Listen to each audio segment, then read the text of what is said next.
des assistants de langue plus. Donc, un des programmes qu'on vous a présenté ce matin qui comportait comme les 3 volets, qui est un programme un peu différent des autres parce qu'on est beaucoup plus impliqué dans l'organisation des échanges ici. Donc là, on va parler du volet plus établissement qui reçoit un assistant de l'extérieur, mais vous allez parler aussi d'expérience de l'assistant en son nom, là.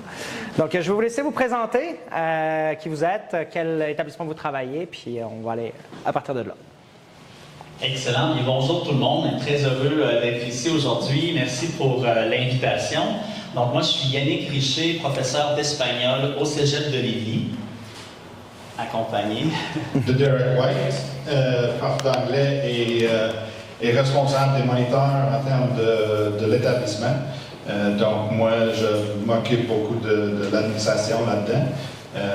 Et quand on a la chance de recevoir un moniteur anglophone du Royaume-Uni, je travaille étroitement avec. Bonjour, moi je suis Denise Gagné, je suis professeure d'espagnol aussi au Cégep de Lévis depuis plusieurs années. Cette année, j'étais coordonnatrice de département, donc j'ai fait avec Derek quelques échanges, tout ça, et avec mon collègue Yannick pour l'assistant qui vient principalement du Mexique pour nos cours. On va passer à la diapo suivante. Vous parlez un petit peu de notre cégep, donc vous connaissez la vie des cégeps, mais chacun quand même a une couleur locale, couleur particulière. En ce qui nous concerne, on n'est pas très loin, de l'autre côté du fleuve, donc on prend le bateau et on arrive au cégep de Lévis avec une vue sur les chutes, etc. Donc c'est un très très beau campus. Un cégep moyen, donc environ 3000 étudiants concernant la formation générale. Tout le monde a des cours d'anglais, donc tout le monde aura la chance d'avoir des ateliers selon le niveau, avec possiblement un assistant de langue, soit du Canada, soit du Royaume-Uni. On a aussi un programme spécifique au niveau des langues. Donc, une des possibilités pour les étudiants, c'est de choisir un pré-universitaire en langue. Donc, vraiment, d'avoir l'objectif de devenir trilingue, assurément, avec le français, l'anglais, l'espagnol.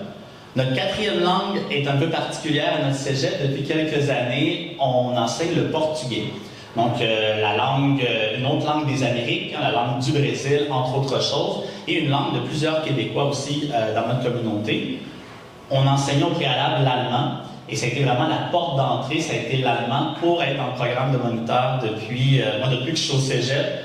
Il y a toujours eu un assistant qui arrivait de l'Allemagne, c'était très très important pour nous. Donc ça a été quand même un deuil parce qu'on n'a pas encore de problème avec le Brésil. Donc c'est sûr, ça avait été un deuil à ce moment-là.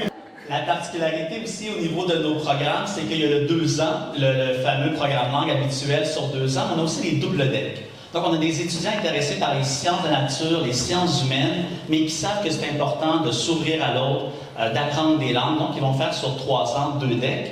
Et on a un petit bébé aussi au niveau des programmes qui s'appelle Vidéastes Voyageurs. Là, ce sont des étudiants qui veulent développer la qualité du reportage, de la caméra, mais de le faire en anglais et en espagnol. Donc, ils vont devenir trilingues, mais qui vont aussi connaître le langage du cinéma, du reportage. Alors, on a des jeunes vraiment qui arrivent de toutes sortes d'horizons, milieu rural, milieu urbain, semi-urbain, des étudiants internationaux qui viennent aussi étudier avec nous de toutes sortes de régions du Québec. Et ça fait vraiment une belle communauté d'apprenants intéressés à s'ouvrir à l'autre. Et nous, on leur offre au niveau du niveau de langue. Peut-être laisser Nancy parler un petit peu du niveau. Oui, excusez. Donc, nous, on garantit le trilinguisme. Donc, après 3 cours d'espagnol de 60 heures, l'étudiant est capable de fonctionner en espagnol, de parler, de communiquer. Donc, ça nous amène, nous, en espagnol, on avait une vision très ambitieuse de leur faire réaliser un examen international, ce qu'ils réalisent avec un niveau vraiment impressionnant. Au début, on a fait comme « OK, on est content, on est fiers avec eux autres ». Ça va très, très bien de ce côté-là. Donc, en anglais, il y a toujours un bon niveau parce qu'il y a un niveau d'anglais de base pour entrer en langue. Donc, ils sont vraiment, vraiment très, très forts. Et notre expérience avec le portugais, on s'attendait à ce que, parce que ça devient un choix qu'ils ont à faire de prendre ou non le portugais. Et avec la bonne connaissance de l'espagnol qu'ils ont déjà, le français comme langue latine de base, ils sont impressionnants. Ils atteignent des niveaux rapidement, ça va très vite pour le portugais. Donc on est très fiers d'eux. Ça fait pas mal de tour, hein? On a des heures, mais beaucoup Et d'heures. quand on parle du niveau, si on passe à la diapo suivante, un des aspects vraiment crucial qu'on sent qui fait toute la différence, c'est le programme des moniteurs, le programme des assistants de langue. Comme on disait, depuis très longtemps sur de Lévis, c'est une expérience qu'on avait avec l'allemand, avec l'anglais. Au niveau de l'espagnol, c'était à développer. On essayait de trouver des personnes comme on pouvait autour. Et lorsqu'on a eu le Mexique, le partenariat, ça a changé. Ça a fait toute la différence d'avoir une stabilité, d'avoir la même personne avec qui on engage un dialogue toute l'année et d'avoir un jeune qui est aussi en train d'apprendre une autre culture, la culture québécoise.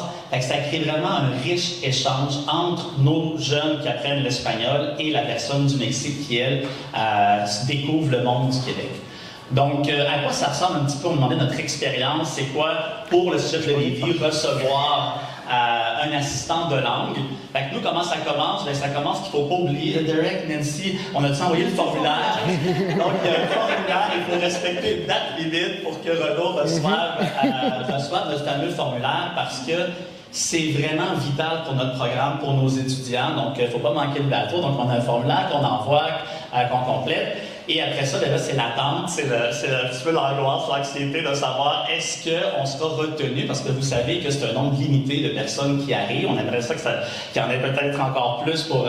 et voilà. Donc, et on reçoit finalement une nouvelle que oui, cette année, on a reçu une très belle... On est en pleine réunion. Derek, il dit « Tout le monde, je vous arrête, je viens de recevoir un message et on est confirmé que nous aurons l'an prochain un assistant du Royaume-Uni. Ou une assistante du Mexique, je crois. Ouais.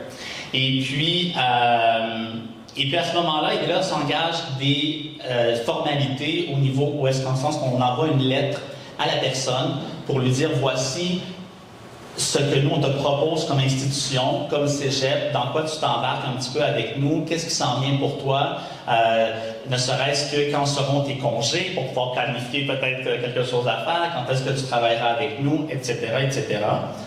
Est-ce que tu peux continuer un petit peu les étapes dans l'accueil?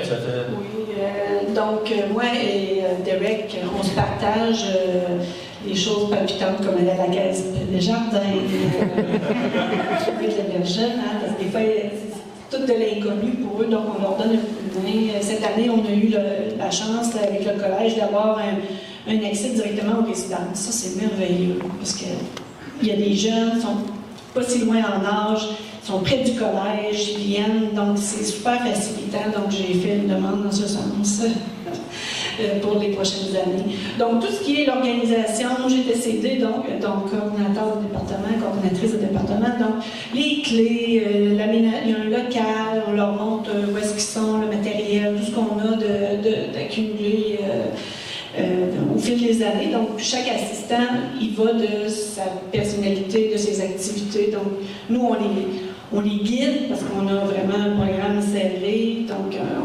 on dit, OK, de cette semaine, on pratique Preterito Perfecto, vas-y avec ça. Donc, ils sont guidés tout au long. En anglais, c'est un petit peu différent. Je te laisse expliquer comment ça fonctionne. Donc, dans le travail, moi, j'ai enseigné un cours cette session aussi où on parlait des variantes de l'espagnol. Donc, c'est facile d'intégrer l'assistant comme coach de classe. C'est super intéressant parce que souvent, on joue avec les expressions. On a montré beaucoup d'expressions québécoises, d'ailleurs. Donc, c'est une belle réciprocité. C'est vraiment riche au point de vue des cours, au point de vue de l'échange.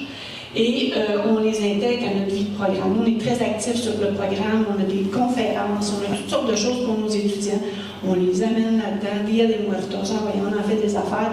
Ils sont toujours, c'est des assistants qui sont intéressés, ça a toujours bien été, là, de façon générale, là, qui s'intègrent à l'équipe professeur aussi, puis qu'ils nous connaissent tous. Donc, avec les autres assistants, entre eux aussi, on a un bon contact. Pour l'anglais, peut-être. Évidemment, pour le côté anglais, c'est différent. Nos étudiants arrivent avec un bonne base, mais les assistants vont travailler surtout avec le niveau le moins élevé, donc avec les étudiants étrangers qui arrivent avec beaucoup moins d'anglais. et avec nos étudiants qui, pour quelle que soit la raison, après avoir réussi le secondaire, sont toujours à un niveau très bas. Des étudiants vont visiter avec le moniteur à toutes les semaines pendant une demi-heure, juste pour pratiquer, pour parler, pour déjeuner, pour mettre en œuvre qu'est-ce qu'on voit en classe. Avec 30 quelques étudiants dans une classe, on parle peu. Et donc, avec cette opportunité-là, les étudiants ont à pratiquer, à parler, à foncer là-dedans. Et sans que moi je sois là, comme prof qui va les évaluer, et donc chaque fois qu'ils ouvrent la bouche, c'est intimidant. Là, avec le moniteur, la monitrice, là, c'est relax, c'est ludique, c'est le fun, c'est plaisant, puis ils se rendent compte qu'ils sont capables. On a aussi, pour moi, du côté azimut, avec le Royaume-Uni, ça rajoute parce que ça vient d'une culture qui n'est pas américaine, dans le sens nord-américain. Et donc, on rajoute à mon moniteur canadien, anglophone, et cette richesse-là de la culture britannique qu'on ignore comme américain, ça rajoute à toute l'expérience que les étudiants, surtout en langue, vont vivre. Cette personne-là va donner des ateliers dans le contexte du cours de civilisation et ça enrichit l'expérience grandement. On peut rester sur cette diapo-là juste un instant. C'est juste pour vous montrer aussi un petit peu la perspective de l'assistant ou de nos étudiants. On essaie, ça c'est le côté pour l'espagnol, d'organiser un petit peu son horaire sur 4 jours et non pas sur les 5 jours pour permettre aussi de pouvoir vivre la vie au Québec et de ne pas être toujours au cégep. Et donc l'étudiant, l'assistant va avoir des étudiants de différents niveaux dans des périodes de 25 minutes. Donc, ça peut paraître court, mais c'est quelque chose qui revient à chaque semaine. Donc, à chaque semaine, l'étudiant sait, peut-être le lundi à midi ou à 11h30, j'ai mon atelier avec c'est David qui s'appelle mon moniteur, et on développe une relation de confiance, autant avec mon petit groupe, on est environ 4 étudiants avec le moniteur. Le moniteur, à chaque semaine, prépare une activité pour chacun des niveaux. Donc, c'est vraiment riche. Et c'est adapté à chaque groupe. Donc, c'est quelque chose qui va vraiment aussi venir, c'est en lien avec la pédagogie dans nos cours. Donc, ça ressemble un petit peu à ça, son horaire. Et autour de tout ça, et c'est certain qu'il va venir aussi vivre avec nous. Donc, il est parmi nous, discuter avec les étudiants, faire partie vraiment de la vie du programme du département. Donc là, je vous montre un petit peu un des locaux qu'on a. Chaque moniteur a son propre local dédié au cégep, donc que ce soit en anglais, que ce soit au niveau de l'espagnol. On a aussi un local qui était avant pour l'allemand, maintenant pour le portugais. Et ils sont colorés un petit peu avec tout le bagage que chaque assistant nous amène des objets importants pour lui au niveau de sa culture. Lorsqu'on fait un voyage avec les étudiants, on ramène aussi des aspects, ce qui fait qu'on essaie de vivre un petit bouillon de culture dans le local qui est assez confortable. Ça donne aussi une stabilité pour l'assistant, de savoir que j'ai un repère, c'est un endroit où est-ce que je peux essayer de développer mon côté professionnel aussi, comment je vais m'adapter. Ils ont un tableau, ils préparent leurs choses. Donc, chaque assistant a son local. Et là, vous allez remarquer une différence. Ça, c'était au début de l'année.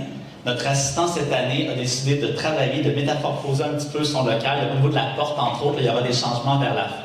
Oui, bien ça, c'est des activités que l'on a fait là, pour représenter un peu où ils peuvent apporter. On avait quelque chose sur les pays hispano-américains et on avait une tertulia qui est une espèce de rencontre où on parle plusieurs langues, des tables bistrot comme ça. Ici, on parle français, là, on parle anglais, on parle espagnol. Donc, ils participent à ça parce que souvent, ils parlent déjà 3 langues, c'est déjà pas pire. Donc, ils peuvent nous participer là, et nous nourrir là, de leur expérience. Des fois, ils ont d'autres idées que nous, on a toujours les meilleures idées, les profs, mais on est toujours quelque chose. Donc, c'est un peu... ici, c'est 2 photos qui représentent les 2 choses qui ont été faites. Dia de Muertos, qui est un incontournable à chaque année, qu'on fait dans le maître du collège. Donc, c'est un événement pour le grand public, pour tout le monde. Donc, ça fait une belle visibilité. Ils sont toujours assez nombreux à venir. Et c'est l'assistant qui est en charge de cette activité-là. Ça, c'est nous. Oui, c'est ça. Ça, c'est nous. Bien, moi, je pourrais peut-être rajouter un mot sur ça, justement, quand on parle du programme d'assistant de langue. Et puis, c'est un programme qui est à tous les niveaux scolaires. Donc, on en a aux écoles primaires, écoles secondaires, cégep. On en a eu en formation professionnelle cette année. Ah oui, cette année, on en avait un aussi en formation professionnelle. Ça va aussi au cégep et à l'université. Et nous, la combinaison gagnante là, qu'on voit pour le succès du programme, l'intégration de quelqu'un qui vient vivre comme ça pendant une année, qui sont généralement entre 20 et 25 ans, c'est comme d'avoir une équipe comme ça qui sont prêts à les accueillir, là, qui les aide dans les parties au niveau du travail, mais aussi à l'extérieur, l'intégration, trouver un logement, comme on disait. C'est jamais le fun là, d'aller justement à Desjardins l'aider à ouvrir 5 comptes, mais c'est des choses qu'on voit les différences là, quand un établissement fait ça, met tous les moyens et les ressources en place pour accueillir. L'expérience que ça fait pour la personne à la fin de l'année, là, c'est le jour et la nuit complètement. Donc, oui, c'est vous, là, mais vous êtes important. Là. Nous, là, ça, c'est notre photo de l'année de qui faisait partie du département des profs. Mais justement, les moniteurs font partie de nous. Donc, ils sont intégrés, ils font partie de qui qu'on est. Là. Ils sont des pairs de notre équipe. Là. Pour moi, c'était important de montrer cette image-là parce que le programme d'assistant, même si ça va varier à chaque année, ça reste qu'il y a vraiment une trace indélébile que chaque personne va laisser à notre équipe, va laisser à nos étudiants. Ils vont arriver avec toute leur richesse culturelle, tous leurs espoirs, leurs craintes, on avait parlé tout à l'heure, mais qui va venir aussi enrichir. Puis quand on dit que ça, c'était nous, bien, sur la photo, on a ici une assistante donc, du Mexique, de l'Allemagne, du Royaume-Uni, du Canada. Et on a aussi une professeure qui fait partie, donc qui est professeure avec nous maintenant, mais qui était à l'époque une assistante du Royaume-Uni et qui finalement, le Québec, le Canada, l'a séduit. Elle a séduit, voilà. Elle a été séduite par le Canada et le Québec et donc elle fait partie du corps professoral maintenant. Donc c'est une des voies possibles également pour un assistant d'entrevoir que finalement, le fait de partager ma langue et ma culture, ça devient un petit peu leur identité et leur vocation, ce qu'ils veulent faire au niveau de leur carrière. Puis j'ai peut-être une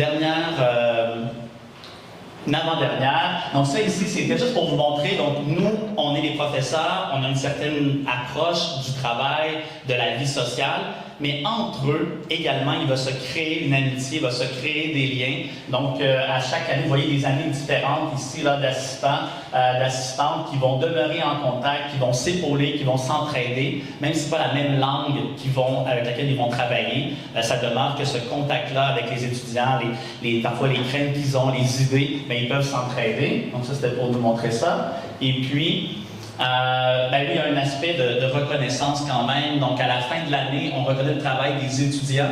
C'est pas rien dans les années 2000, puis ça, d'apprendre une autre langue, de s'investir, quand on sait que parfois, il y a des outils de traduction très rapides, et de dire, je prends le choix de consacrer du temps à apprendre d'autres langues. Donc, nous, on reconnaît leur travail, mais ça se fait avec une équipe, avec des gens, dont avec nos assistants de langue. Et pour nous, c'est important de reconnaître le travail qu'ils font en fin d'année. Et puis, on terminerait avec le témoignage. J'ai demandé à notre assistante du Mexique de cette année de nous écrire un témoignage. Quand je vous disais que nos étudiants apprennent la langue, mais c'est aussi le cas de l'assistant qui apprend le français, apprend à découvrir. Donc, j'ai laissé vraiment tel quel. J'ai rien changé à son témoignage. Il dit, lorsque j'ai été accepté pour faire l'échange, je ne savais pas exactement à quoi m'attendre. J'avais peur de ce que tout allait être. J'ai fait de mon mieux. Et maintenant que c'est fini, je reste avec beaucoup de souvenirs heureux. Parler de mon pays et apprendre du Québec, aider les élèves avec leur apprentissage en espagnol, était ce qui me faisait profiter davantage de ce voyage. Maintenant que je reviens, et il est présentement dans l'avion, en train de retourner au Mexique, en ce moment même, il a essayé d'étirer le plus possible la sauce. Maintenant que je reviens, il dit dans son français à lui, je vais manquer chaque personne que j'ai rencontrée ici. Donc, chaque personne va me manquer ici au Québec. Et puis, on va terminer avec ce témoignage de David. Moi, j'ajouterais, il y a aussi, quand les moniteurs sont là, ça donne aussi beaucoup à nos étudiants des possibilités. Que de toujours dire, OK, après mon cégep, qu'est-ce que je fais? Moi, c'était ça un élément. Moi, j'étais un produit Lévis-Lauzon, qui est devenu cégep de Lévis, on n'a pas dit Lauzon quelque part. Et j'avais cette opportunité-là de fréquenter des assistants. Je me disais, hey, wow, moi aussi, je pense que je pourrais faire ça. Donc, ça leur donne aussi d'autres possibilités, d'autres avenues, hein, que côtoyer, connaissent des gens, des amis à eux. Donc, ils se créent quelque chose d'intéressant aussi pour nos étudiants, le fait qu'ils soient là, en plus de leur apprendre plein d'affaires. Et on a des étudiants qui sont allés en Allemagne. Oui, c'est vrai, on a qui partent, là, qui font des choses comme ça. Donc, ça porte fruit, vraiment. Excellent. Bien, merci beaucoup.